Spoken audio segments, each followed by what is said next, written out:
Dieu soit glorifié. Je bénis Dieu pour la réunion ce soir. Je ne vous cache pas, j'ai dit à moi, je sais pas. Je le répète chaque fois que je prêche, c'est trop important d'apporter la parole de Dieu.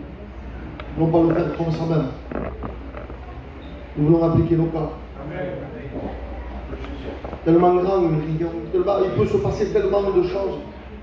Tu es rentré malade, tu peux sortir guéri. Amen.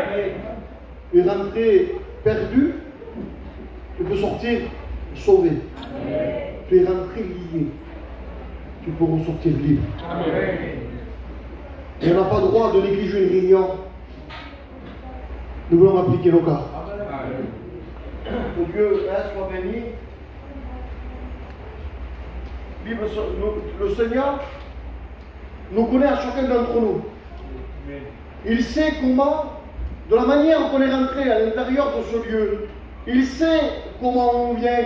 Le psaume 94 et au verset 9 dira celui qui a formé l'œil, ne verrait-il pas?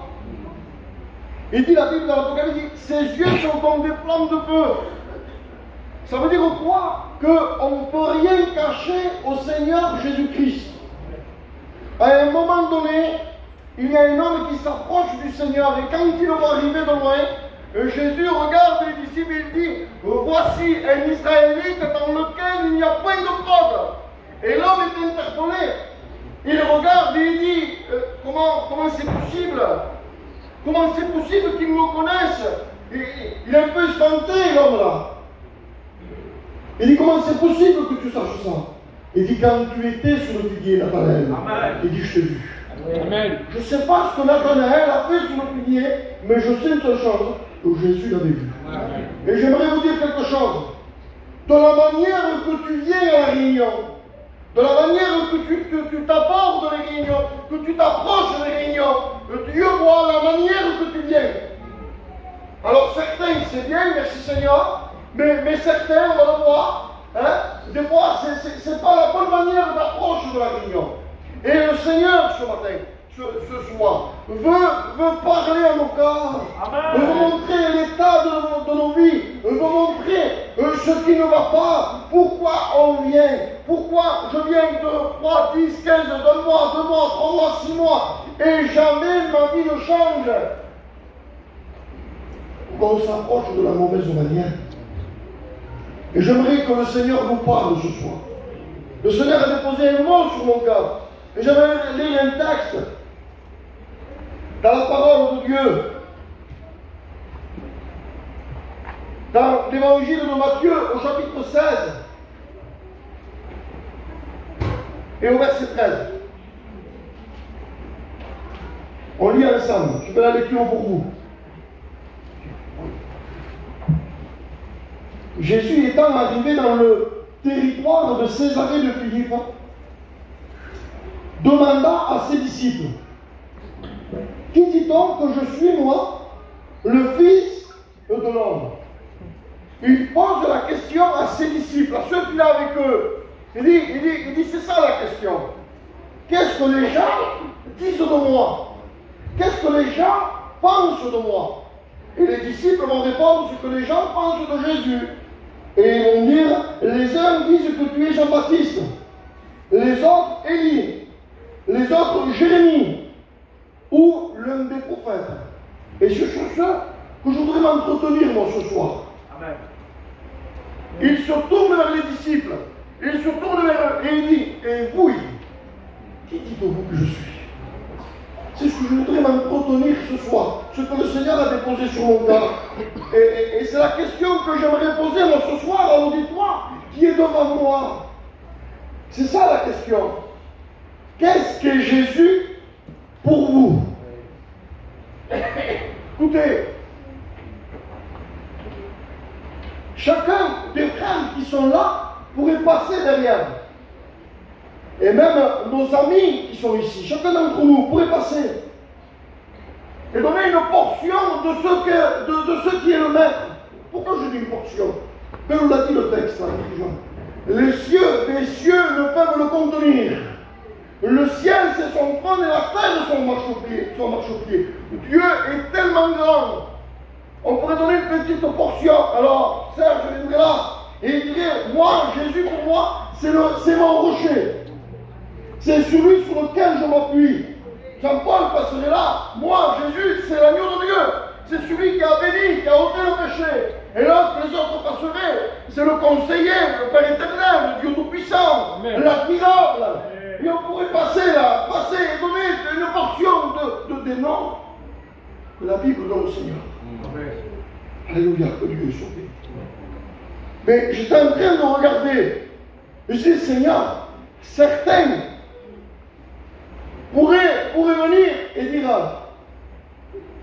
avec timidité et avec honte, dire pour moi, le Seigneur, et je demande pardon à mon Seigneur pour l'exemple que je vais donner. Pour moi, Jésus, c'est un parapluie. Ça tombe bien qu'il pleut dehors. Pour moi, Jésus, c'est une roue de secours, alors. Comment? Oui.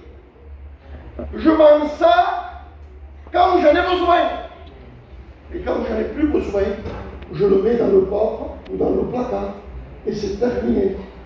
Mais ce n'est pas ce que Jésus veut être pour toi. Quand tu as besoin, quand les enfants sont malades, quand le foyer, ça ne va pas, quand il y a des problèmes, quand il y a des difficultés, excusez-moi, mais quand les enfants rentrent en prison, c'est pas que ça. Je disais ça un jour. Jésus ne peut pas faire la visite du docteur. Vous avez vu, le docteur, il se reste, il est à la maison, il consulte, il donne une ordonnance et il s'en va. Jésus, non. Jésus dit à Zachée, il dit, attends-toi de descendre, parce que aujourd'hui, je veux demeurer dans ta maison. Amen. Et c'est ce que le Seigneur, il veut ce soir. Ne veut pas d'une simple visite venir et te bénir. Non, non, Jésus va habiter. La Bible dira, quand on accepte le Seigneur, on devient le temple de Dieu, l'habitation de Dieu. Et ce que Dieu veut, ce que Jésus veut, c'est faire demeure dans ta vie. C'est demeure, il faut. Ouvre-lui la porte. Et je regardais ça. Dans l'évangile de Jean, quand on lit l'évangile de Jean, on s'aperçoit que le Seigneur, à 7 reprises, il parle. Et à 7 reprises, dans l'évangile de Jean, dans tout le livre, il dit pour parler de ce qu'il est et ce qu'il veut être pour toi ce soir. Amen. Hein? Je vais tout simplement pour qu'on puisse comprendre. Je ne veux pas passer vite, mais sans pis si je dis moins de choses que de ce que j'ai noté. Mais je veux qu'on comprenne ce que le Seigneur peut être pour toi. Amen. Et je ne sais pas combien on est là, 150, 200. Tu peux mettre ton nom. Oui, mais en Dieu, tu ne connais pas ma vie. Jésus veut être ça pour toi. Amen. Amen. Que Dieu soit béni. Il dit, je suis le pain de vie, la résurrection et la vie. Je suis le vrai saint. Hein? Je suis le bon berger. Je suis le chemin, la vérité et la vie, c'est marqué ici. Il dit à 7 reprises, je suis, et il dit ce qu'il est et ce qu'il veut être. Et moi, ce soir, j'en ai pris quelques-uns. Moi, je ne voudrais pas être bien long ce soir. Mais quelques-uns parce que le Seigneur, il veut être pour nous. Qu'est-ce que tu veux être, toi, Seigneur? Jean, chapitre 10, verset 11, Jésus a dit, je suis le bon berger. Amen. Que Dieu soit béni. Je suis le bon berger. Et il dit, le bon berger donne sa vie pour ses brebis. Que Dieu soit béni. Écoutez, il prend l'image du berger. Donc si lui il est le berger, nous sommes les brebis. Hein, c'est ça. On ne comprend pas. Et j'étais en train de réfléchir. Il y a des années de ça, j'avais lu un livre. C'était un berger qui était devenu serviteur de Dieu. C'était converti, lui. Et moi, j'ai lu son livre à lui. Il a fait un livre sur le berger.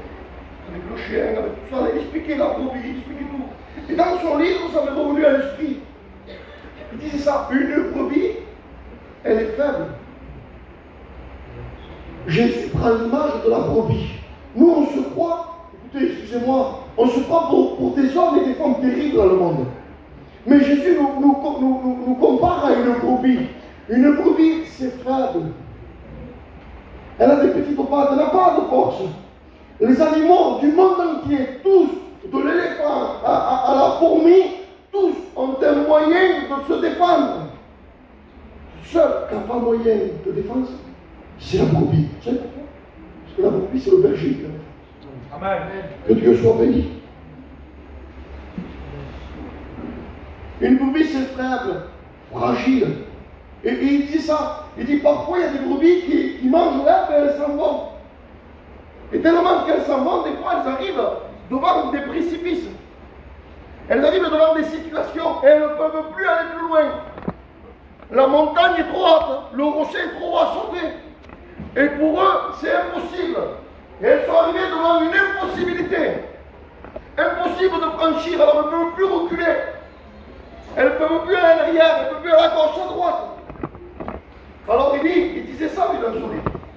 Alors on est obligé, le berger est obligé de faire quelque chose. Et c'est là que le berger entre en jeu. Il est obligé de faire quelque chose, il est obligé d'aller, de prendre la brebis, de la porter, de la mettre sous ses épaules. Et ce qui était impossible pour elle, c'est le berger qui le rend possible. Amen. Que Dieu soit béni. Je vois le message là, que le Seigneur m'a déposé, la pensée que Dieu m'a déposée, et ça bénit mon cœur. Amen. Que Dieu soit béni, on va le partager, je vais aller plus souvent, pour ne pas oublier quelque chose. Elle est bloquée devant une impossibilité, elle ne peut plus aller plus loin. Alors il apprend, et lui, il fait passer l'obstacle. Que Dieu soit béni. Ce qui était impossible pour elle. C'est impossible de passer l'obstacle. Impossible, impossible, impossible. Et là, le Seigneur va parler. Le Seigneur va parler à mon cœur. L'Esprit m'a éclairé. Écoutez, il vaut mieux une petite lumière du ciel que 10 000 paroles de Dieu. Les gens disent à Dieu, cette image-là d'impossibilité où la brebis, elle ne peut pas aller plus loin, elle ne peut pas sauter, elle ne peut pas enjamber, elle ne peut pas passer l'obstacle, elle ne peut pas. Mais le Seigneur disait, c'est l'image du salut. Comment il sait? Oui. Oui. Nous sommes devant l'image du salut pour l'humanité, pour l'humain. Comment? C'était impossible. Jésus a dit qu'il sera difficile à un homme riche de rentrer dans le royaume de Dieu. Comment? Jésus prêche et il dit ça. Il est difficile, il dit à un homme riche de rentrer dans le royaume de Dieu. Il dit, il est plus facile, il dit Jésus, à un chameau de rentrer de passer par le trou d'une aiguille. Comment c'est possible? Comment? Oui, c'est difficile, il y a un homme riche de rentrer dans le ciel. C'est plus facile, ça veut dire, c'est impossible. Humainement parlant, c'est impossible. Et les disciples entendent ça. Les disciples entendent Jésus dire ça. Et non, c'est difficile, ça va être dur d'être sauvé. Et eux posent la question. Il dit, mais Seigneur, qui peut être sauvé alors? Oui, Seigneur, qui peut être sauvé? Vous le savez? Amen. Je ne voudrais pas vous répondre moi à cette question. Je voudrais que la Bible vous réponde. Est-ce que vous êtes d'accord avec ça? Amen. Parce que la Bible, elle parle mieux que moi. Psaume 49, 8. Il dit, ils ne peuvent se racheter l'un à l'autre, ni donner à Dieu le prix du rachat.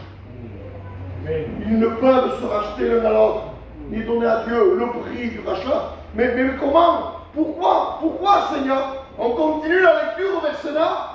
On continue. Il dit, le rachat de leur âme est cher et n'aura jamais lieu. Comment on fait alors? Vous avez dit ça avec moi. On a lu le texte. C'était avant la croix. C'est l'Ancien Testament. Que Dieu soit béni.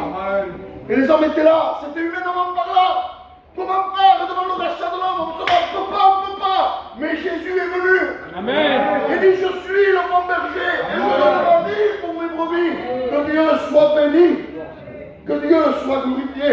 Écoutez, l'évangile de Matthieu, chapitre 20, au verset 28, il parle de la manière que Jésus a donné sa vie à la croix. Et il parle, vous savez de quelle manière Matthieu parle? Il dit comme la rançon de plusieurs. Et Jésus a donné sa vie à la croix comme une rançon. Mais s'il y a rançon, il y a prise d'otage là. Oui. S'il y a la rançon, on peut payer.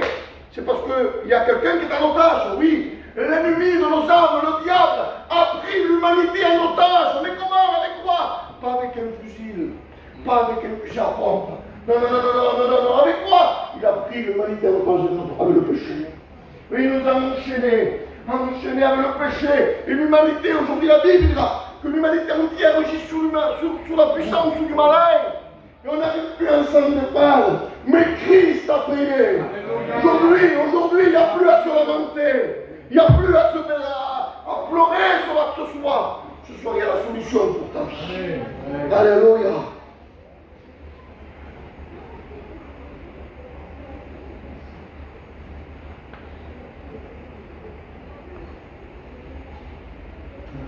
C'était impossible à l'homme d'être sauvé. Qui peut être sauvé? Mais qui? Ça, et Jésus parle continue. C'est la discussion, ça c'est la continuité du message que Jésus est en train de parler. Il est difficile à un riche d'être sauvé, à un homme d'être sauvé. Et Jésus continue. Mais à la question des disciples, mais Seigneur, qui peut être sauvé? Et c'est là que Jésus dit, ce qui est impossible aux hommes est possible à Dieu. C'est impossible à l'homme. Écoutez, j'ai mon fils de 18 ans.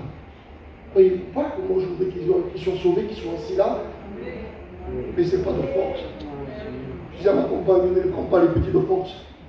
Laisse-les que le Seigneur s'en charge. Amen. Je voudrais que mes petits soient là. Alléluia. Oui. C'est impossible à moi. Je ne peux rien faire, même que je donne tout ce que j'ai et tout. Je ne peux pas. Mais ce que je ne peux pas, moi, c'est que c'est lui. Amen. Et ce soir, ce qu'on a besoin, c'est de se remettre entre ses mains. Amen. Je suis le bon berger. Est-ce que tu veux qu'il devienne ce berger? Ce berger qui a donné sa vie, le véritable. Écoute. Des fois, il y a des brebis têtues. Et tu dis, oui Seigneur, je veux que tu sois mon berger. Et parfois, il y a des brebis qui sortent du troupeau. Et des fois, il y a le bâton du berger. Sur la tête. Ah oui. Ah oui. Est-ce que tu vas y permettre que s'il soit ton berger, il te mette un coup spirituel? Tu te dis, hé, là-bas, tu vas pas. C'est ça le coup spirituel. Hé, danser là-bas, tu vas pas. Dans cet endroit-là, tu vas pas. Mais ça, quand il n'est pas le berger, il ne peut pas. Apôtre Paul dit, plus moi qui vis. Il demande, s'il n'y a pas Jésus dans mon cas, il doit nous, les serviteurs de Dieu, chrétiens et chrétiennes, le premier pas, je te jure dedans. Et parce qu'il est rentré là. Parce qu'on a laissé rentrer. On n'a plus besoin de tout cela. Aujourd'hui, on veut la gloire de Dieu. Amen. Que Dieu soit béni. Que Dieu soit glorifié. Continue encore un petit peu. Amen. Évangile de Jean, chapitre 8 et verset 12. Jésus a dit, je suis la lumière du monde. Écoutez, le Seigneur, c'est une lumière qui éclaire. Il ne veut pas éblouir. Il ne veut pas éblouir. Il n'est pas là pour mettre au plein la lumière, il veut nous éclairer. C'est ce que je disais tout à l'heure. On est rentré avec une pensée, avec une manière de voir l'évangile, avec une manière de comprendre l'évangile. Mais ce que le Seigneur dit ce soir, c'est nous éclairer. Certains, merci Seigneur, ils viennent et ils ont compris l'évangile, mais d'autres non. D'autres non, mais le Seigneur veut éclairer ce soir. Et avec toute humilité, nous devons dire oui, amen. Je suis la lumière du monde. Je regardais dans quel contexte Jésus dit, je suis la lumière du monde. Il est en train de parler, Jésus, quand on voit ce passage-là, il parle à des scribes et des pharisiens. Vous savez ce que c'était des scribes et des pharisiens à ce temps-là?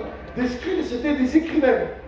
C'était eux qui copiaient les textes sacrés de la parole de Dieu. C'était des hommes religieux. Les pharisiens, veut dire séparés, ils se séparaient parce que les autres faisaient n'importe quoi. Ils étaient écrits sur eux, sainteté à l'éternel. Quand on lit un pharisien, il jeûnait 2 fois par semaine, il donnait la dîme. Quelqu'un d'extraordinaire. Et Jésus dit à eux, je suis la lumière du monde. Voyez-vous, que des fois on peut venir dans un endroit, croire que c'est comme ça, et Jésus dit non, je vais t'éclairer. Oui, c'est même ça. Mais comment? Oui, parce que dans quel contexte Jésus dit, je suis la lumière du monde. C'est important de le savoir. Regardez dans quel contexte il le dit. La Bible dira qu'il y avait une femme, excusez-moi des paroles, c'est la Bible, je ne vais pas être plus poli, qui a été prise en flagrant délit d'adultère. Ces hommes-là, scribes et pharisiens, religieux, des hommes religieux, ils la prennent et ils la mettent devant. Il dit, selon la loi, il faut la lapider. Ils voulaient la tuer, eux. Des hommes religieux. Et Jésus est là. Mais là, ils sont devant la lumière du monde. Et là, la lumière ressort. Jésus se va en parler. S'il serait été moi, je ne sais pas ce que j'aurais dit. Parce que c'était la Bible, là, quand même. Est-ce que vous comprenez? Mais à un moment donné, les hommes disent, jamais homme qui n'a parlé comme c'est fort. Vous savez ce que le Seigneur a dit? Vous le savez ce que Jésus a dit. On le connaît, on peut le citer ça. Que celui qui est sans péché jette la première pierre. Oui, Jésus a dit ça. Que celui qui n'a jamais péché voulait la lapider. Ils se sentaient. Regardez l'espèce d'homme que c'était, ces gens-là. Des hommes terribles. Des hommes supérieurs à vous, à moi, à tout le monde. C'était des hommes terribles. Et parfois, on vient à la réunion avec cette manière de penser. Oh, moi, regarde, je travaille. Moi, je ne fais rien de mal. Moi, ceci, c'est pas moi. C'est lui qui a besoin. Non, non. Et Jésus, il parle à des hommes qui se croyaient supérieurs. Non, non, c'est toi qui as besoin. Comment? Et l'autre, c'est si. L'autre, il a besoin. Mais toi aussi, ce soir. Toi aussi, ce soir, tu as besoin d'être éclairé dans ton esprit. Tu as besoin que la parole vienne éclairer ton cœur. La Bible dira, nous sommes tous pécheurs et privés de la gloire de Dieu. Il n'y a pas un seul juste. Le cœur des meilleurs. Le cœur des meilleurs des hommes, son cœur est comme un buisson d'épines, la Bible dira. Nous sommes loin d'être les meilleurs, pardonnez-moi. 8 milliards de personnes sur la terre. Nous sommes loin d'être les meilleurs des gens. Bien, mais nous sommes loin, il dit son cœur. Il est comme un buisson d'épines. Écoutez, David dira, mon père, ma mère m'ont conçu dans l'humilité. Le péché, même que tu restes chez toi, excusez-moi, peut-être on te va à la télé, faire le manger pour tes enfants, pour ton mari, mais le péché pour la lutte. Je vais travailler le matin, je fais rien, je vais aux courses avec la femme, je reviens chez moi. Tu as besoin d'être éclairé. Tu as besoin. Regardez, au commencement de la parole de Dieu, vous connaissez, c'est pas, si je ne pêche pas mes sens à 4 étages, c'est des choses qu'on connaît, qu'on a déjà prêchées. Quand on regarde au début, Adam et Ève chassés dans la présence de Dieu. Dieu dit à Adam, je ne vous veux plus dans ma présence. Allez dehors, toi, je ne vous veux plus. Pourquoi? Qu'est-ce qu'ils ont fait, Adam et Ève? Est-ce qu'Adam et Ève ont fait tout ce qu'on voit aujourd'hui? Dites-moi, est-ce qu'Adam et Ève ont fait tout ce que les gens, tout ce qu'on va faire aujourd'hui, et tout ce qu'on a fait nous avant? Ils n'ont pas fait ça. Donc Dieu les a mis dans le jardin d'Éden, ils pourraient manger de tous les arbres du jardin. Et tu vois, celui-là, tu n'y toucheras pas. Tu as compris, Adam, hein? Tu manges tous. Celui-là, ne touche pas. D'accord, Seigneur, il s'en va, première des choses, prennent le fruit, ils en mangent. Et Dieu les chasse du jardin. Qu'est-ce qu'ils ont fait? Voyez-vous pourquoi je vais en venir là? Pour nous faire comprendre que la racine du péché, c'est la Bible qui nous le donne. Tout ce qu'on voit aujourd'hui, excusez-moi, la drogue, l'alcool, la bagarre, l'adultère, le mensonge, tout ce qu'on voit, c'est le fruit du péché. Mais la racine du péché, c'est la désobéissance. Du moment où tu désobéis, écoutez, il y a la bouteille d'eau ici. Et Dieu me dit à moi maintenant, imagine, que Dieu me dit à moi, Angelo, touche pas à la bouteille d'eau. Je sais que Dieu me le dit à moi. Dans mon cas, et moi je viens, je prends la bouteille d'eau. Non, j'ai désobéi à Dieu. C'est normal, mais devant Dieu, j'ai commis un péché. Peut-être dans l'auditoire, quelqu'un m'avait dit, Seigneur, si tu ne prends pas la bouteille, tu ne prends pas d'activité, je ne sais pas. Est-ce que vous comprenez? C'est la désobéissance. Ce qu'on a besoin aujourd'hui, c'est de venir au pied de Jésus. On a besoin de rendre Dieu. On a besoin de venir dans le Maître. Alléluia. Que Dieu soit béni. Que Dieu soit glorifié.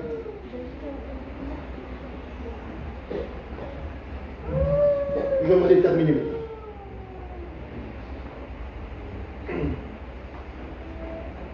Évangile de Jean, chapitre 10 et verset 9.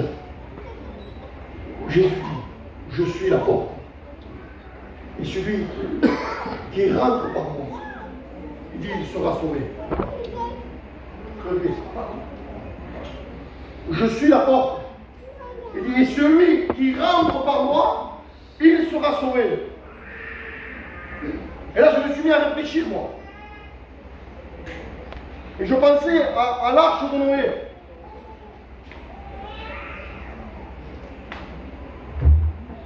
Avec Noé, sa femme, ses 3 garçons et ses 3 belles-filles. Où le monde vivait dans le péché. On connaît l'histoire. Et Dieu dit, construis-toi une arche, Noé, parce que je vais détruire tout ce qui vit sur la terre. Noé construit l'arche. Et à un moment donné, Dieu parle à Noé et il dit, Noé dit, maintenant, rentre dans l'arche. Parce que je vais envoyer le déluge. Écoutez, je pensais à ça. Pour que Noé soit sauvé du jugement de Dieu. Parce que c'était le jugement qui tombait sur le monde. Parce que la méchanceté, le monde vivait dans le péché. Et le jugement de Dieu est tombé. Mais pour que Noé soit sauvé du jugement, soit sauvé du déluge, il a fallu qu'il fasse quelque chose. Il a fallu qu'il passe de la terre à l'arche. Il a fallu qu'il y ait un passage qui se fait. Il n'est pas rentré dans l'arche en claquant des doigts. Est-ce que vous comprenez? Ce n'est pas un magicien. Il a fallu qu'il fasse un passage entre la terre et l'arche. Et écoutez, Jésus a dit, je suis la porte. Et la porte de l'arche ne s'ouvrait pas comme ces portes-là que de chez nous qu'on a. Ne s'ouvrait pas sur le côté. La porte de l'arche, elle s'ouvrait de haut en bas. Et pour que Noé, avec sa femme, ses 3 garçons et ses 3 belles-filles, et pour qu'il soit sauvé du jugement de Dieu, il a fallu qu'il passe. Où c'est qu'il est passé? Il a fallu qu'il passe sur la porte. Et en passant sur la porte, le passage a pu se faire de la terre à l'arche. Il n'y avait pas un autre moyen. Le seul moyen pour entrer dans l'arche, il doit te sauver du déluge, c'était de passer. Et j'aimerais vous dire, moi, ce soir, j'aimerais vous avertir de la porte de Dieu. Il y a un passage à faire de la terre au ciel. Et Jésus nous dit, je suis la porte. Et celui qui rentre, il sera sauvé. Le texte est écrit là-bas, je crois. Je suis le chemin, la vérité et la vie. Il est le chemin. Il n'y a qu'un seul chemin. Il n'y en a pas 2, 3, 12, 15. Il n'y a qu'un seul chemin. La Bible dira, il y a un seul médiateur. C'est quoi un médiateur? C'est quelqu'un qui réconcilie quelqu'un avec une autre personne. Et Jésus, en mourant à la croix, en payant le prix, il nous a réconciliés avec le Père. Et la Bible dit, Timothée, un seul médiateur entre Dieu et les hommes, c'est Jésus-Christ. Un seul sauveur. Un seul nom où la terre est portée par lequel nous devons être sauvés. Et il s'appelle le Christ, le Fils du Dieu vivant. Il n'y a pas un autre nom. Il n'y a pas un autre évangile. Il n'y a pas un autre moyen. Prêche-moi quelque chose d'autre. Les frères ont prêché autre chose. On en a marre, on en a marre. Un seul Jésus. Un seul moyen de rentrer, c'est le sang de l'agneau. C'est de passer par la croix. Voici l'agneau de Dieu qui ôte le péché. Dans l'Ancien Testament, il y avait des sacrifices. Sacrifier les animaux. Ça couvrait, ça éloignait. Ça couvrait le sang des animaux. Il couvrait le péché pour un temps. C'était à recommencer. La seule alliance qui a tenu jusqu'à aujourd'hui, c'est celle de son Fils unique. C'est Jésus. Il est descendu pour qu'on puisse monter. Alors ce soir, est-ce que tu veux? On pose cette question. Qu'est-ce qu'il est pour toi? Qu'est-ce que tu veux qu'il soit? Tu veux qu'il soit ton berger? Tu veux qu'il soit cette porte? Alors on va baisser nos têtes. Je crois qu'on a compris le message. C'est pas compliqué.